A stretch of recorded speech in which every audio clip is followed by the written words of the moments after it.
नमस्कार। आज हम बीए बीएड थर्ड ईयर की क्लास पढ़ेंगे।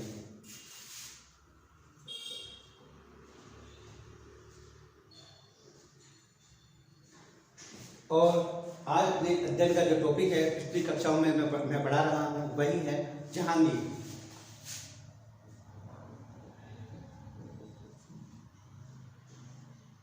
और यह जहांगीर का पार्ट 3 है, यानी उससे पहले मैं 2 पार्ट पढ़ा चुका हूँ, यह तीसरा है। इसमें हम नूरजहां के बारे में विस्तृत रूप से अध्ययन करेंगे।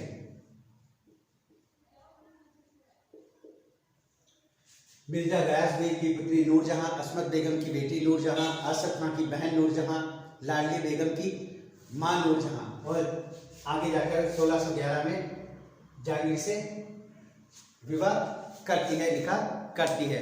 आदि बातों का विस्तृत रूप से अध्ययन हमने इससे पिछली वाली कक्षाओं में किया था। अब हम नूरजहां के प्रभाव को पढ़ेंगे।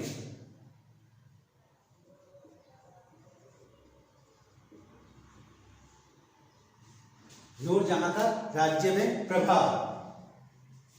क्लियर? नूरजहां को अपने पति के ऊपर बड़ा अच्छा प्रभाव था, यानी नूरजहां का जो पति जहांगीर था उस पर उसका बड़ा प्रभाव था। वह सम्राट जहांगीर की अनुपम सावधानी से देखभाल करती थी। नूरजहां के प्रभाव का ही फल है कि जहांगीर दैनिक मद्यपान की मात्रा उत्तरोत्तर कमी होती गई और अति सुरापान के कारण घातक परिणाम से बच सका, जिसके कारण उसके 2 छोटे भाई दानिया और मुराद ने अपनी जान से हाथ धो दिए थे। शासक तथा राज्याधिकों के लिए स्वाभाविक चिंता एवं अराजकताओं को भी उसने सम्राट से दूर रखने का अधिकाधिक प्रयत्न किया। मुगल दरबार की वैभव समृद्धि के लिए उसने सफल प्रयत्न किए। अपने पति की आन एवं ललित कलाओं की अभिवृद्धि एवं ललित कलाओं की संरक्षणता का भी अनुमोदन किया। अपने अमित दान दिए और अनेक प्रकार से स्त्री हितों की रक्षा तथा विकास की योजनाएं बनाई, यानी अपने पति की लंबी उम्र के लिए उसने दान भी दिए, उसकी रक्षा भी की और स्त्रियों के लिए बहुत सी योजनाएं बनाई और दरबार को ललित कलाओं को आगे को प्रोत्साहन भी दिया। इन मामलों में उसका जहांगीर के ऊपर शुभ प्रभाव पड़ा और दारिद्र सहाय इच्छुक और कला एवं साहित्य के पुजारियों को प्रोत्साहन तथा सहायता मिली। इसके विपरीत राजनीतिक तथा शासन संबंधी मामलों में उसके प्रभाव ने अत्यंत घातक परिणाम पैदा किए, यानी राजनीति के क्षेत्र में उसने जो हस्तक्षेप किए उसके परिणाम बड़े ही घातक पड़े। अपने सत्ता काल में ही शक्ति संग्रह दलबंदी के मामले में वह असाधारण रूप से अनुरागशील बनी रही। 1611 में वह प्रसिद्ध नूरजहां गुट की अधिष्ठात्री बन गई, स्वतंत्र एवं एकत्र स्वाभिमानी बनी रही और उन व्यक्तियों को उसने बाहर निकाल किया जो उसके प्रभाव और सत्ता के विरोधी थे, यानी उसने एक दल बनाकर एक सत्ता स्थापित की और अपने विरोधियों को एक एक करके बाहर निकाल दिया। अपने भाई और पिता तथा अन्य स्वजनों को अपने साम्राज्य के गौरवशाली पदों पर प्रतिष्ठित किया, यानी साम्राज्य के जो गौरवशाली पद थे उस पर अपने पिता, अपने भाई और अपने सहयोगियों को नियुक्त किया, जिससे उसका साम्राज्य इस काल में उसने शहजादा खुर्रम को अवलंब देकर गौरव और समृद्धि के सर्वोत्कृष्ट पर पहुंचा दिया। शहजादे के लिए किसी भी बात की मनाही न थी, उसका युवराज बनना एक निर्विवाद संभावना लगती थी। परंतु जब इस प्रभुतामयी बेगम ने अपनी पुत्री शेर अफगान की पुत्री लाडली बेगम का विवाह शहरयार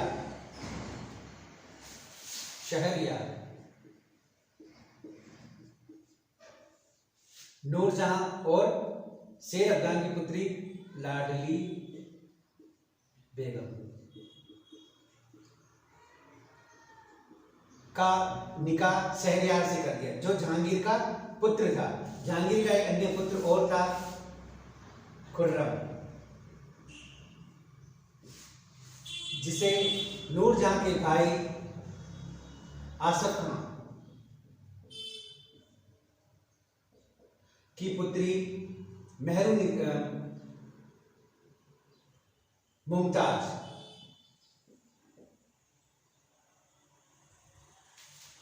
नूरजहां के भाई की पुत्री आसफ खान की पुत्री मुमताज, इसका विवाह हुआ था खुर्रम से, जो आगे चलकर शाहजहां बना। क्लियर। और इधर नूरजहां की और शेर अफगान की जो पुत्री थी लाडली बेगम, उसका निकाह कर दिया शहरयार से। इस प्रकार ये रिश्तों में गुत्थम गुत्थी हो गई थी। शेर अफगान की पुत्री लाडली बेगम का विवाह शहरयार से कर दिया, जो अपने जामाता का पक्ष लेने लगी। यानी नूरजहां फिर अपने जामाता शहरयार का पक्ष लेने लगी। वह एक निखट्टू था, नालायक था, काम नहीं करता था, निखट्टू था।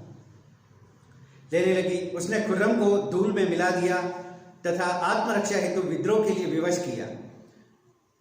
परिणाम स्वरूप नूरजहां की राज्य शासन में हस्तक्षेप करने की यह नीति साम्राज्य की नींव एवं गृह कलह के कम काम में डगमगा दिया। इससे राज्य साम्राज्य की नींवें भी डगमगाने लगी। बेगम की अध्यक्षता ने उच्च अधिकारियों को स्वामी भक्तपूर्ण सेवाओं के प्रति उदासीन बना दिया और वह अपनी नीति से मतभेद रखने वाले योग्य स्वामित्व सरदारों के प्रति संदेह रखने लगी, जिसका परिणाम स्वरूप बेगम और कर्मठ पुरुषों के बीच असहयोग की खाई और गहरी हो गई।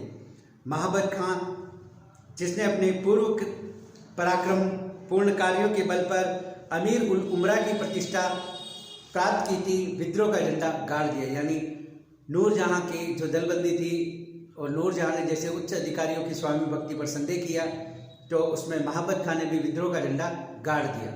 विद्रोह का झंडा खड़ा करने पर सम्राट को बंदी बना लेने के लिए विवश होना पड़ा, क्योंकि उसे प्रत्यक्ष जान पड़ता कि यदि बेगम को मनमानी करने दी जाएगी तो उसे सुकुटुंब मरना पड़ेगा। स्त्रियोचित, मध्य संपन्न तथा अपनी राजकीय प्रभुसत्ता के नाटकीय प्रदर्शन की अभिलाषापूर्ण नूरजहां के कारण दरबार और साम्राज्य में अहितकर कार्य भी हुए। जनसाधारण को बहुमूल्य भेंट देकर प्रसन्न करने का सरल मार्ग उसने अपनाया, जिसमें घूस और दुर्व्यभिचार फैला। अनेक गुणों पे होने पर भी वह स्त्री ही थी और स्वयं राज्य की सभी मामलों को देखभाल भी न कर सकती थी। व्यक्ति संपर्क से दूर रहने के कारण राज्य संचालन में अकुशलता, द्वंद्व एवं अनैतिकता का समावेश हुआ। पहली बात तो सारा राजकाज नूरजहां संभालती थी और वह किसी पुरुष से नहीं मिलती थी जो बाहर से आया हो, तो राज्य का संचालन कैसे होगा। व्यक्ति संपर्क से वह दूर रहती थी, अकुशल थी, इतनी भी योग्य नहीं थी कि वह कुशलतापूर्वक राज्य चला सके, और इसी द्वंद्व में क्या हुआ, अनैतिकता का समावेश हो गया। इस प्रकार नूरजहां का जो प्रभाव है वो तो बहुत ऊपर था, किंतु वह राज्य कार्य संचालन में इतनी भी निपुण नहीं थी।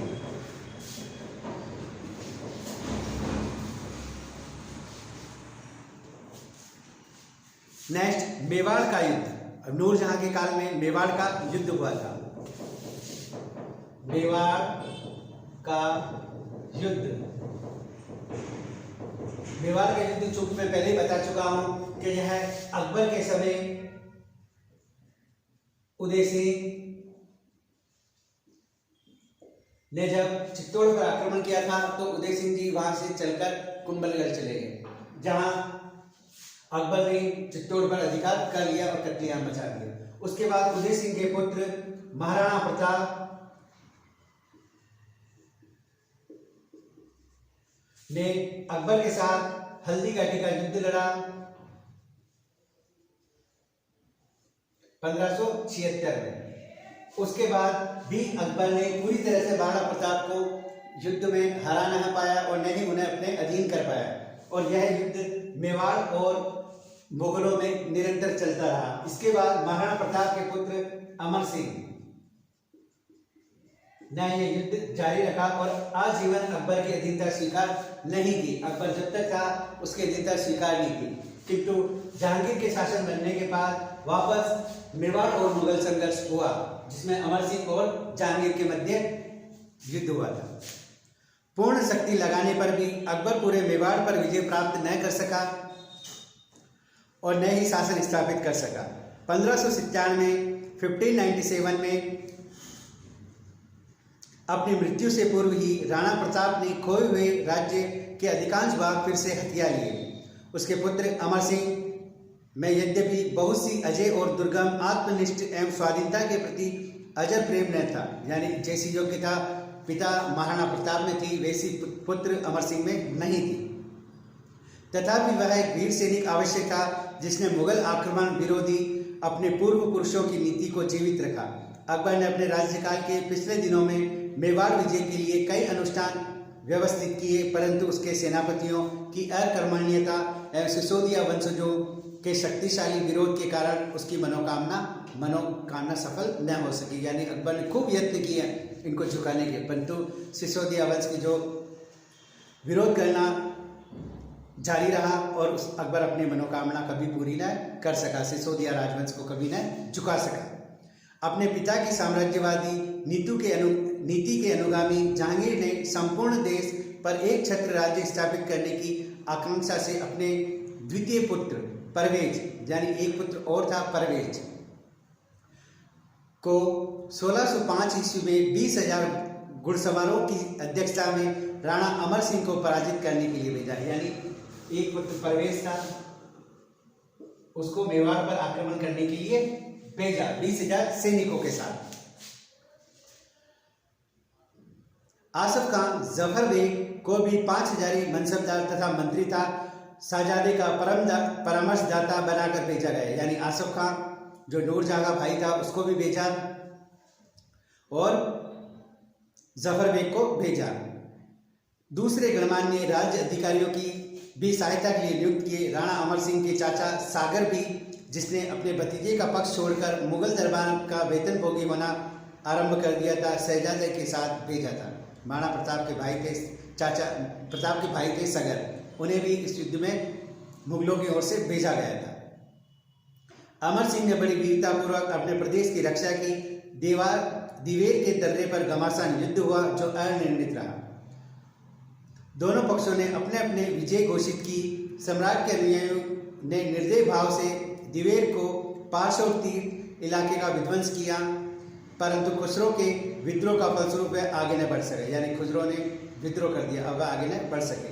रणस्थल छोड़ने से पूर्व मुगलों ने सगर को चित्तौड़ का राणा नियुक्त किया, जिससे राजपूतों में पक्षभेद हो जाए। यानी महाराणा प्रताप के भाई सागर को वहाँ का राजा नियुक्त कर दिया, महाराणा नियुक्त कर दिया, जिससे क्या है राजपूतों में फूट पड़ जाए। 2 वर्ष पश्चात 1608 में जहांगीर ने महाबत खां के नेतृत्व में 12,000 अश्वरोही, 500 अहदी, 2,000 बंदूकची, 60 हाथी और छोटी तोपों को राणा को परास्त करने के लिए भेजी। महाबत खां ने बड़ा उपक्रम दिखाया और राणा के देश पर आतंक फैलाकर उसे पर्वतमालाओं में आश्रय लेने के लिए विवश किया, परंतु वनमाला आच्छादित मेवाड़ की नग्न श्रेणियों और उपत्याओं के उसके अतिक्रमण को रोक न सका। 1609 में उसे वापस बुला लिया और अब्दुल्ला खां को इस आक्रमण के अध्यक्ष बनाकर अब भेजा। अब्दुल्ला खां ने मेवाड़ की पहाड़ियों पर आक्रमण किए, परंतु राणा को बंदी बनाने में असफल रहा। एक मुठभेड़ में उसने राजकुमार कर्ण को परास्त किया, परंतु स्वयं उसने भी मुठभेड़ की उत्तरतम महत्वस्थली रणपुरा में राजपूतों के हाथों बुरी तरह पराजित मुखी खाई। तब राजा बसु को उस स्थान पर नियुक्त किया, परंतु वह भी राणा पर प्रभुत्व ने जमा सका। अब मिर्जा अजीज कोका को सेनाध्यक्ष बनाया। 1613 में जहांगीर रणस्थल के पास पहुंचकर शत्रु पर दबाव डालने के उद्देश्य से अजमेर पहुंचा। शहजादा खुर्रम को मेवाड़ आक्रमण की बागडोर सौंपी। अब खुर्रम को इसकी बागडोर सौंपी। शहजादा खुर्रम को मेवाड़ आक्रमण की बागडोर सौंपी। 1614 के प्रारंभ में पूर्ण उत्साह के साथ आक्रमण हुआ, परंतु शीघ्र ही शहजादा खुर्रम अजीत कोका में मतभेद हो गए। यानी दो जो सेनापति बनाए गए थे दोनों में मतभेद हो गए। एक तरफ अजीज कोका वापस बुला लिया, एंड टाइम पे अजीज कोका को वापस बुला लिया। अब केवल खुर्रम ने आक्रमण का पूर्ण उत्तरदायित्व और सैन्य संचालन में अपूर्व योग्यता, रौद्र शक्ति, असाधारण सौभाग्य का परिचय दिया। राणा के प्रदेश पर उसने आतंक फैला दिया। उसने गांव, नगर, उपवन जलाकर नष्ट कर दिए, मंदिर तुड़वा दिए, पर्वतों में छिपे सिसोदिया वंशजों को भूखा मरने के लिए विवश किया, खाद्यान्न सामग्री का आयात निर्यात बंद कर दिया। इस भीषण संकटों से आक्रांता होने पर भी राजपूतों ने अदम्य साहस का परिचय देते हुए शत्रु सेना पर बार बार हमले किए। इस निरंतर युद्ध के फलस्वरूप दोनों दल को गहरी क्षति उठानी पड़ी, परंतु अकाल तथा महामारी के प्रकोप के कारण राजपूतों की क्षति मुगलों की अपेक्षा कहीं अधिक थी। यानी राजपूतों को अकाल और महामारी से अधिक क्षति हुई। राणा के साथ सीधे क्रमशः उसे छोड़कर जाने लगे। राणा के जो साथी थे उसे छोड़ छोड़कर जाने लगे। सरदारों ने उसे शांति स्थापना का परामर्श दिया। यही मत राजकुमार कर्ण को भी था, यानी अमर सिंह के जो बेटा था कर्ण, उसका भी यही मत था कि शांति स्थापित कर लेनी चाहिए। अंततः समृद्धि और असाधारण साधन संपन्न मुगल साम्राज्य से टक्कर लेते रहना इस छोटे से साधनशील मेवाड़ के लिए नितांत दुष्कर था। निदान पूर्वक राणा अमर सिंह ने खुर्रम के साथ संध्या वार्ता प्रारंभ की, यानी खुर्रम के साथ अब संध्या वार्ता अमर सिंह जी ने प्रारंभ की। खुर्रम ने भी राणा के दूत शुभकर्ण और हरिदास को सौहार्दपूर्ण सत्कार किया, यानी खुर्रम ने जो आए थे शांति के लिए शुभकर्ण और हरिदास दोनों का सौहार्दपूर्ण सत्कार किया और अपना बहादुर सम्राट जहांगीर के दरबार में अजमेर भेजा, यानी अपना प्रेम जहांगीर के दरबार अजमेर में भेजा। जहांगीर ने प्रसन्नतापूर्वक राणा की संधि शर्तें स्वीकार कर ली तथा अपनी मुद्रा में अंकित एक फरमान द्वारा शहजादा खुर्रम को संधि स्थापित करने का आदेश दे दिया, यानी जहांगीर ने खुर्रम से मेवाड़ के साथ संधि करने का आदेश दे दिया। राणा अमर सिंह खुर्रम से मिले और उसे बहुमूल्य लाल एवं वस्तुएं 7 हाथी 9 अश्व भेंट किए। खुर्रम सहृदय से उनसे मिला, आलिंगन कर अपने साथ बैठाया, बहुमूल्य उपहार द्वारा उनका स्वागत किया। राणा के जाने के पश्चात राजकुमार कर्ण खुर्रम के समक्ष आया और उसके भी उसी प्रकार स्वागत किया, यानी अमर सिंह के पुत्र कर्ण भी जब खुर्रम के सामने आए तो उनका भी वही आदर सत्कार किया। इस प्रकार राणा और सम्राट के मध्य 1615 में संधि हो गई, यानी मेवाड़ मुगल संधि हो गई 1615। क्लियर? संधि हो गई। संधि की शर्तें निम्न थी। राणा ने सम्राट जहांगीर की अध्यक्षता स्वीकार कर ली, यानी अमर सिंह ने जहांगीर को सम्राट राजा स्वीकार कर लिया, अध्यक्षता स्वीकार की।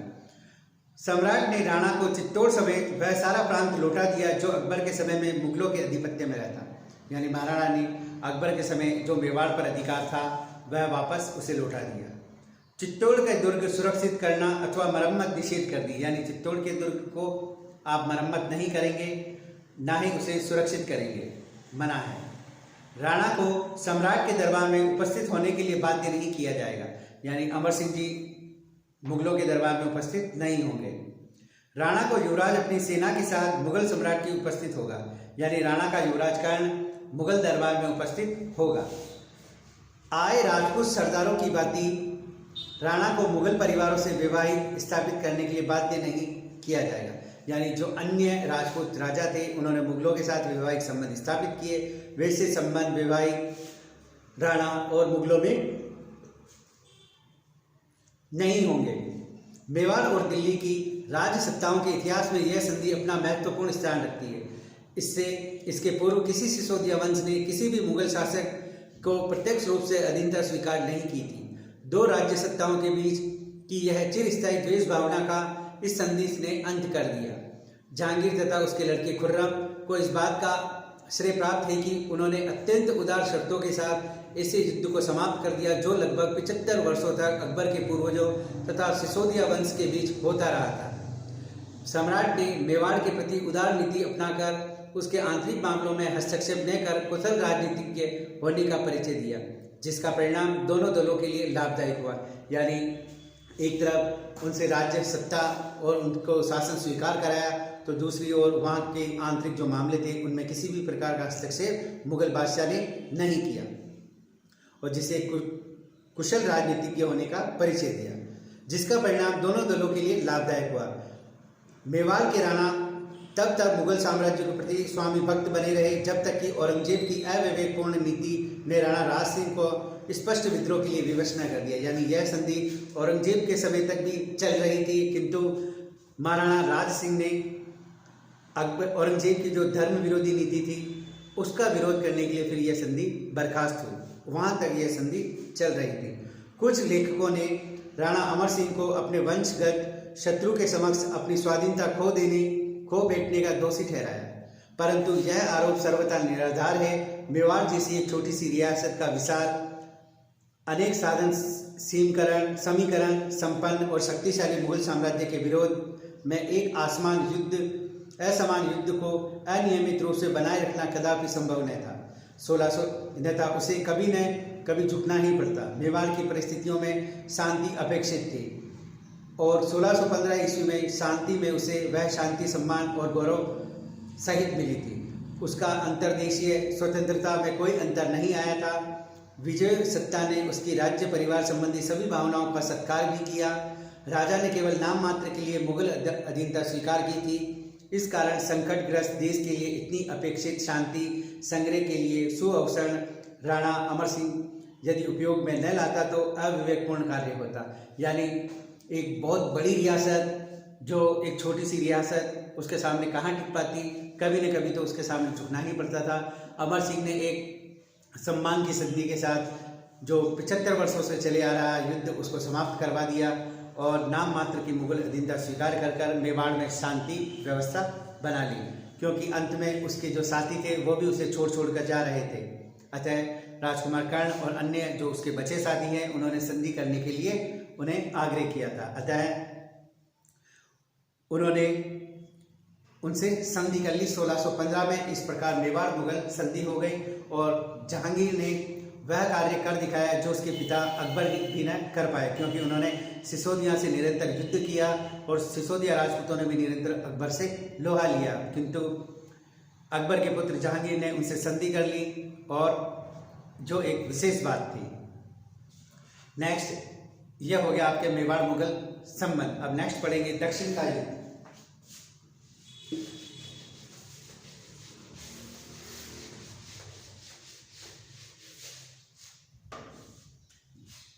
दक्षिण युद्ध। संपूर्ण भारत को विजय कर एक छत्र शासन सत्ता में लाने की अपने पिता की नीति को जहांगीर ने भी अपनाया। इस प्रकार जहांगीर की दक्षिण की नीति अकबर की नीति का बढ़ावा मात्र थी। अकबर ने भारत के उत्तरी और दक्षिणी प्रदेशों को अविभाज्य सांस्कृतिक सत्ता का भाग बनाने, मानने तथा शांतिपूर्ण अथवा आवश्यकता पड़ने पर यौद्धिक उपचार द्वारा अपने आधिपत्य में लाने का आदर्श प्राचीन हिंदू सम्राटों के उदाहरण से सीखा था। उसकी मृत्यु के समय 1605 में मुगलों के साम्राज्य में पूरा खानदेश अहमदनगर के भाग सम्मिलित थे। जहांगीर के लिए अहमदनगर का शेष भाग जीतना अब दो स्वतंत्र रियासतों बीजापुर और गोलकुंडा को परास्त करने का काम शेष था। यानी अहमदनगर का बचा हुआ भाग गोलकुंडा और बीजापुर को जीतना ही शेष था। 1608 में उसने सर्वश्रेष्ठ 12,000 घुड़सवार को नेतृत्व करते हुए खान खाना को दक्षिण भेजा। अब्दुल रहीम खान खाना को दक्षिण भेजा। अत्यंत पराक्रम के पश्चात भी खान खाना विशेष सफलता प्राप्त नहीं कर सका। उसका विरोध अबिसिनियाई में उत्पन्न हुए अहमदनगर के प्रधानमंत्री एवं सैन्य युद्ध कौशल में प्रचंड मलिक अंबर ने किया। यानी मलिक अंबर ने खान खाना को कहीं भी सफल नहीं होने दिया। एबिसिनियाई का यह व्यक्ति था। इस योग्य व्यक्ति ने अहमदनगर राज्य को विवेकपूर्ण शासन, उदार राजस्व नीति, सुसंगठित बनाकर प्रजाप्रिय राजसत्ता की नींव डाली। उसने निजामशाही सेना में प्रचुर मात्रा में मराठों की भर्ती करने की बुद्धिमत्ता दिखाई। इन मराठों को उसने गोरेला नीति से युद्ध प्रणाली में सिद्धहस्त बनाने को भी उत्साहित किया। इस प्रणाली में ये लोग सहज प्रवीण थे तथा प्रणाली उन दिनों लोगों के प्राकृतिक और देश स्थिति की अनुकूल थी। इस प्रकार की अदम्य व्यवस्था द्वारा निजामशाही राज्यों ने मुगलों के दांत खट्टे किए। खान खाना मुगल सेना के नैतिक बल को कायम न रख सका, अतः सेना में एक सरसता शक्ति बनाए रखने के लिए जहांगीर ने शहजादा परवेज को सेना का नाम मात्र अधिष्ठाता बनाया। आसफ खां की सरलता में उसे दक्षिण के लिए भेजा। शहजादा खानदेश और बरार का प्रादेश शक्ति बनाकर 1610 में प्रारंभ में ही भेज दिया था, परंतु वह भी खान खाना से किसी भी प्रकार अधिक सफल न हो सका। यद्यपि वह दक्षिण में कई साल रहा, एक के बाद दूसरे योग्य मुगल सरदार खान जहां लोधी, अब्दुल्ला खां आदि भेजे गए, किंतु वह भी वहां जाकर लड़ते और भ्रमण करके वापस लौट जाते। इसी प्रकार की रणनीति ने मुगल लोगों अभ्यस्त न थे, वे ऊब गए थे तथा उनके नैतिक हास होने लगा था। सेनापति एक दूसरे के विरुद्ध दोषारोपण करने लगे, अपना अध्यक्ष व्यवस्था को विफल बनाने लगे। 1611 में मुगलों ने अहमदनगर को घेर लेने का विशाल प्रयत्न किया। अब्दुल्ला खान ने गुजरात की ओर से, खानजा लोधी ने लोधी और मान सिंह ने, अमीर और उमरा ने बरार खानदेश की ओर से एक समय आक्रमण करने की व्यवस्था की, किंतु योजना असफल रही। अपने संगियों की प्रतीक्षा करते हुए अब्दुल्ला खान अपने गंतव्य की ओर बहुत शीघ्रता से बढ़ गया। मलिक अंबार ने गुरिल्ला सैनिक उसके ऊपर टूट पड़े और उसे गुजरात की ओर धकेल दिया। फलस्वरूप मुगल पक्ष की महान क्षति उठानी पड़ी। जहांगीर ने इससे खूब नाराज हुआ और उसने अब्दुल्ला खान को भला बुरा कहा। खाने खाना को दक्षिण व्यवस्था का अध्यक्ष बनाकर भेजा। खान खाना के आक्रमण जारी रहे। 1612 में दक्षिण को परास्त किया, परंतु मुगल सेना पूर्ववत फूट पड़ी रही, जिसने उन लोगों को विशेष सफलता नहीं मिली। मलिक अंबार के विरुद्ध मुगलों की चिरकाल असफलता का कलंक मिटाने का टीका साम्राज्य के माथे पर हटाने के लिए नूर जहां के परामर्श अनुसार जहांगीर ने परवेज को बुलाकर प्रयाग से शहजादा खुर्रम को दक्षिण का अध्यक्ष बनाया। यानी मुगल निरंतर दक्षिण में जा रहे थे मलिक अंबार के विरुद्ध, परंतु सफल नहीं हो पा रहे थे। यह कलंक था, उसे मिटाने के लिए नूर जहां ने परवेज को हटाकर खुर्रम को भेजा, रवाना किया।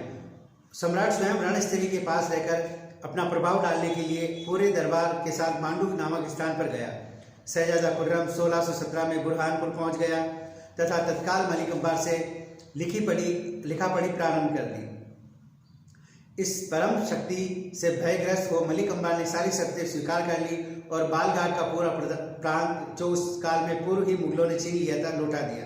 अहमदनगर का किला भी मुगलों की अध्यक्षता में दे दिया। 16 लाख रुपए के मूल्य की संपत्ति और उपहार बादशाह को प्रदान किए।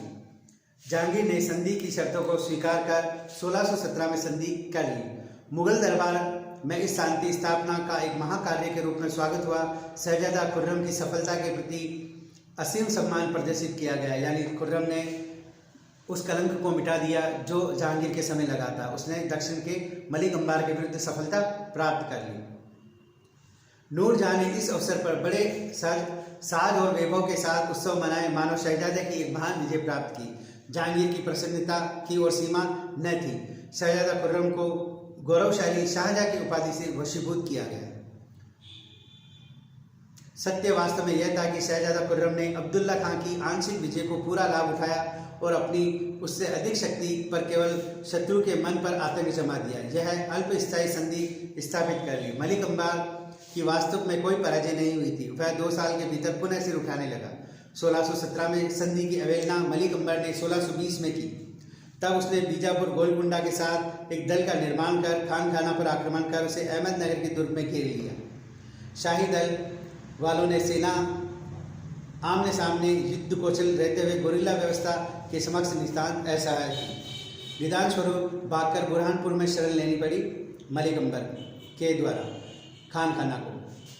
दक्षिणी सैनिकों ने मांडू पर आक्रमण किए। खान खाना बार बार प्रार्थनाओं के फलस्वरूप सम्राट ने शाहजहां ने दक्षिण जाकर उद्दंड मलिक अंबार को दंडित करने के लिए भेजा, परंतु पंजाब में कांगड़ा युद्ध में व्यस्त होने के कारण शाहजहां कुछ समय तक दक्षिण की ओर न जा सका। इस प्रार्थना की स्वीकृत हो जाने पर भी अपने पिता से लाहौर से विदा लेकर दक्षिण की ओर बढ़ा। उज्जैन पहुंचकर 5000 अश्वरोहियों की एक टुकड़ी अब्दुल हुसैन तथा दूसरी टुकड़ी बैराम खां के अधीन मांडू के लिए समीप मराठों को खदेड़ने के लिए भेजी। बड़ी सेना बड़ी आसानी से ये काम किया। मराठे अहमदनगर की राजधानी खिड़की तक खदेड़ दिए गए। शाहजहां अब अहमदनगर की ओर बढ़ा। उसने मुगल सेना अब भी घिरी हुई थी। जब मुगल पाटन पहुंचे तो मलिक अंबर की अधीनता स्वीकार कर ली।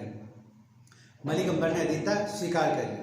इसी समय दक्षिण सैनिकों ने अहमदनगर का घेरा उठा लिया। शहजादा दक्षिणी आक्रमण का शीघ्र अतिशीघ्र अंत करना चाहता था। उधर नूरजहां का रूप भी बदल रहा था। यानी नूरजहां जो उसकी शुभचिंतक थी वह अब नहीं रही, बदल रहा था। फलस्वरूप 1621 में उसे शांति स्थापित की और दक्षिण में मुगलों का आधिपत्य से छिने हुए सारे प्रांत लौटा दिए।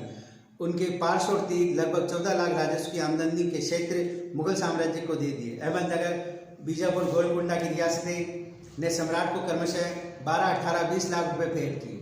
इस घटना से शाहजहां की गौरव में वृद्धि हुई। अगस्त 1621 में उसने अपने पिता की बीमारी का समाचार मिला। थोड़े ही दिनों पश्चात अपने भाई शहजादा खुसरो का गला घोंटकर अंत कर देने के लिए रजा नामक व्यक्ति को नियुक्त किया तथा स्वयं संदेह से बचने के लिए मृगाय खेलने चला गया, यानी आखेट करने चला गया। कुछ दिनों बाद उसने अपने पिता जहांगीर को समाचार भिजवाया कि खुसरो की मृत्यु उदरशूल के कारण हुई थी, यानी पेट दर्द से हुई। समाचार से जहांगीर बहुत दुखी हुआ। उसने देश ने इस सुहृदय और मेधावी तथा लोकप्रिय शहजादे की आकस्मिक मृत्यु का शोक मनाया, परंतु सम्राट ने अपराधियों को दंडित करने के लिए कोई व्यवस्था नहीं की। इस प्रकार आप देखते हैं कि किस प्रकार दक्षिण में शाहजहाँ जाते हैं और बीजापुर, गोलकुंडा, अहमदनगर पर धीरे धीरे कर विजय प्राप्त करते हैं। अतः इससे उसकी प्रतिष्ठा, उसका पद, उसका वैभव बढ़ जाता है। जहाँ नूरजहाँ पहले उसकी सहयोगी थी, वह धीरे धीरे उसकी असहयोगी बनती है। तो अतः शाहजहाँ के मन में भी अब बात आने लगी कि कहीं मुझे अगला शासक न बनाकर किसी अन्य को न बना दे। अतः वह दक्षिण से वापस उत्तर आ जाता है। इसके बाद कंधार विजय। कांधार का महत्वपूर्ण दुर्ग भारत तथा फारस सरी के प्रतिस्पर्धी देशों के बीच जिस प्रकार कलह का कारण पहले भी बताया जा चुका है। यद्यपि दोनों का परस्पर शांतिपूर्ण व्यवहार था, परंतु एक दूसरे के प्रति संदेह से बचते हुए अपने उद्देश्य को पूरा करने के लिए घात लगाए बैठे थे। फारस के शाह की रीति जहांगीर से चिकनी चुपड़ी और प्रशंसापूर्वक बातें करते हुए तनिक सी असावधानी का लाभ उठाकर कांधार पर अधिकार जमा लेने की थी। 1605 में फारसी लोगों ने कांधार को हथिया लेने के लिए परंतु सफल नहीं हुए। यह सत्य पूर्ण रूपेण ध्यान में रखते हुए कि केवल बल प्रयोग के कार्य नहीं चलेगा। शाह अब्बास ने 1611 में आरंभ में आगरा के लिए मूल्यवान वस्तुओं सहित अकबर की मृत्यु पर संवेदना प्रकट करने के लिए दूत भेजा। इसके बाद दूसरे दूत भी भेजे, जिन्होंने उद्देश्य जहांगीर की असावधानी निश्चित बनाए रखने तथा फारस सेना को सुअवसर प्रदान करना मात्र था। यानी बार बार दूत भेजकर ये देखना चाह रहे थे कि जहांगीर किस प्रकार राज्य कर रहा है, हमें किस प्रकार अवसर प्राप्त हो सकता है कि हम कांधार पर अधिकार कर लें। अंत में शाह ने, जिसे नूरजहाँ गुट के क्षीण होने तथा नूरजहाँ और शाहजहाँ के मध्य बढ़ते मतभेद का पता लग गया, कांधार विजय की बड़ी सेना भेजी। कांधार का घेरा 1622 में प्रारंभ किया गया। इसके साथ ही जन विवाद भी फैल गया कि फारस की दूसरी सेना ठट्टा पर आक्रमण करने के लिए आ रही है। जहांगीर इसी समय अपनी बीमारी के उपरांत कश्मीर में स्वास्थ्य लाभ कर रहा था। उसने शाहजहाँ को भी इस समय दक्षिण में था कांधार के लिए भेजने के लिए आदेश दिया, परंतु शाहजहाँ पहले से ही अपने पिता के विरुद्ध विद्रोह करने की सोच रहा था। अतः उसने राजाज्ञा की अवहेलना की। 45 दिन गिरे रहने के उपरांत दुर्ग फारसी सत्ता के हाथ में आ गया। यानी कांधार पर फारसी शाह अब्बास ने अधिकार कर लिया, क्योंकि जहांगीर ये जानता था कि जहांगीर ने कश्मीर था और उसने शाहजहाँ को भेजा, किंतु शाहजहाँ ये जानता था कि वह अपने पिता के बाद शासक बनना चाहता है। इसके लिए विद्रोह करना कि उसने ठान ली थी और कांधार फारस के हाथ में चला गया। शाह अब्बास ने एक पत्र देकर एक दूत जहांगीर के पास भेजा, जिसमें कांधार को फारस देश का प्रांत बताते हुए इस आक्रमण को न्याय संगत बताया। इस पत्र में दोनों साम्राज्यों के मध्य मैत्री संबंध बनाए रखने की आशा प्रकट की गई। यानी कांधार मुगलों से छीन भी लिया, मैत्रीपूर्ण संबंध बने रहेंगे, इसी प्रकार की आशा उसने और व्यक्त कर दी। जहांगीर ने शाह पर विश्वासघात और कमीनेपन का आरोप लगाया, किंतु शहजादा परवेज को दुर्ग को पुनः प्राप्त करने का आदेश दिया, परंतु शाहजहाँ के विद्रोह के कारण इसमें सफलता नहीं मिली, क्योंकि इसी समय शाहजहाँ ने विद्रोह कर दिया तो जहांगीर को समय ही नहीं मिला कि वह कांधार पर ध्यान दे सके। शाह अब्बास का जो उन्होंने विश्वासघात किया उसके लिए उचित दंड दे सके। इस प्रकार कांधार मुगलों साम्राज्य में जो था वह अब सदैव के लिए उनके पास रह गया। और आज की क्लास इतनी ही, अगली हम पढ़ेंगे अगली क्लास। ठीक है, धन्यवाद।